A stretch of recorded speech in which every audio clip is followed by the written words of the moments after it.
चलिए हम अपने अगले प्रश्न संख्या 29 पे आते हैं, जो कह रहा है 2 ओम 3 ओम तथा 5 ओम के प्रतिरोध को श्रेणी क्रम में जोड़ा गया है।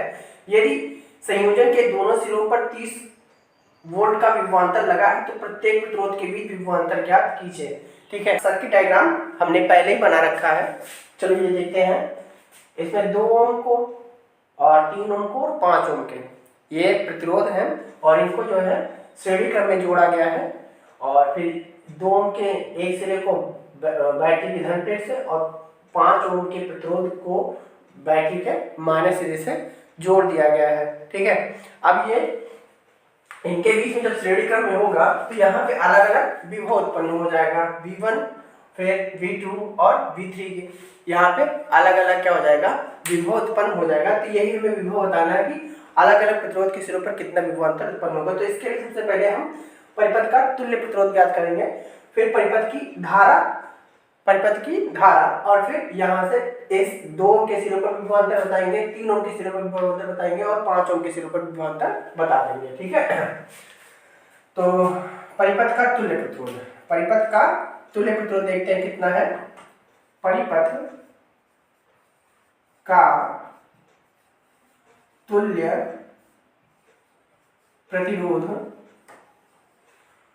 श्रेणी क्रम में होने की वजह से R इक्वल टू क्या हो जाएगा, R1 plus R2 plus R3, यानी 2 ओम प्लस 3 ओम प्लस 5 ओम, 5 3 8 2 10 ओम हो जाएगा।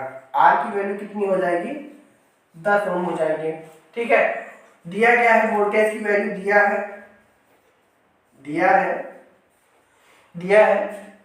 V की वैल्यू क्या है, V इक्वल टू कितना है, 30 वोल्ट। कितना है, 30 वोल्ट।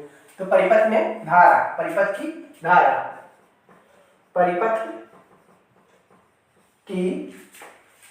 धारा का मान क्या हो जाएगा, परिपथ की धारा I बराबर कितना हो जाएगा, ये V अपॉन R हो जाएगा, V अपॉन R हो जाएगा। V की वैल्यू कितनी है, 30, R की वैल्यू कितनी है, 10, कट के कितना हो जाएगा, I की वैल्यू आ जाएगी 3 एम्पियर। यानी परिपथ में धारा का मान कितना है, 3 एम्पियर है। ठीक है, अब बताना है कि 2 ओम के सिरों पर कितना विभवांतर है, 3 ओम के सिरों पर कितना विभवांतर है और 5 ओम के सिरों पर कितना विभवांतर है।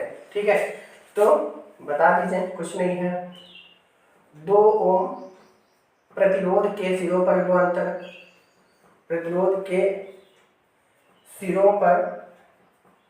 विभवांतर,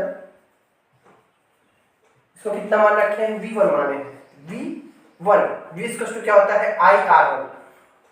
टोटल करंट कितनी जा रही है, यहाँ से 3 एम्पियर की धारा यहाँ से जा रही है और कितने प्रतिरोध में जा रही है, 2 ओम के प्रतिरोध में। तो V इक्वल टू IR, 2 ओम के नाम से V इक्वल टू I और R एक बार लिखते हैं, तो यहाँ पे V1 हो जाएगा, I की वैल्यू 3 है, R की वैल्यू 2 है। टोटल कितना हो जाएगा विभवांतर, 6 वोल्ट का विभवांतर यहाँ पे हो जाएगा।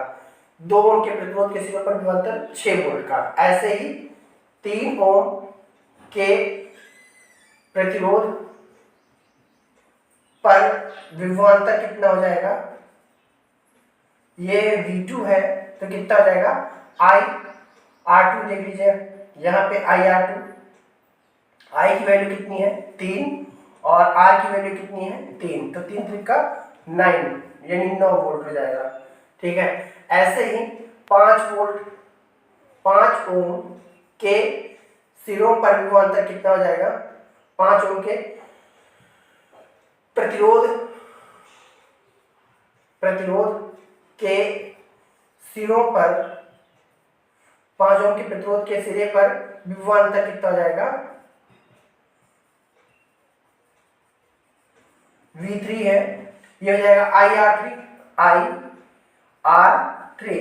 करंट सेम रहेगी सब में, तो V3 की वैल्यू कितनी हो जाएगी, I की वैल्यू 3, R की वैल्यू 5, तो टोटल कितना हो जाएगा, 15 वोल्ट हो जाएगा। कितना हो जाएगा, 15 वोल्ट। यही आपसे गणना करने के लिए कह रहा था। हमें उम्मीद है आपको समझ में आया होगा। धन्यवाद।